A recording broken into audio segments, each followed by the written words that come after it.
much is too much when it comes to providing for your kids? If you've ever felt yourself going overboard, and you know you have, our guest found an interesting rule, a standard that can help parents figure out, say, how long to hold out before your kids get that cell phone and whether to even buy your teen a car. Ron Lieber is the personal finance columnist for the New York Times and author of the book, The Opposite of Spoiled, Raising Kids Who Are Grounded, Generous, and Smart About Money. Welcome, Ron. Hello.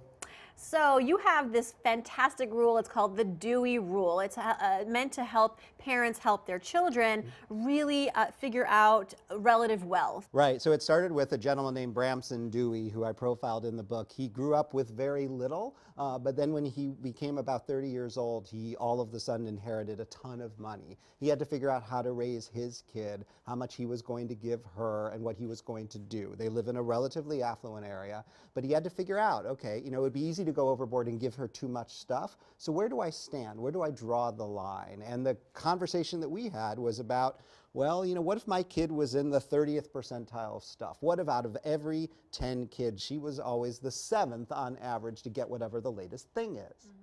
So if everyone in the neighborhood is turning 16 and getting a new car and a flashy car, your kid should get the 7th flashiest car. That's the basic premise behind the rule. And so, it's not always going to be like that. You can't always keep score on what everybody is doing, and kids are totally unreliable narrators when they tell you about what their friends have, right? But, it's a rough benchmark to keep in your head to try and make sure that you aren't going too overboard in your particular context. What if you're a parent who's resistant to the idea of even getting your child the XYZ thing, whether it's the car or the cell phone that all the other kids are getting? You don't want to be in the 30th percentile. You want to be in the 0 percentile. You don't want to even have anything to do with it. How do you reconcile that?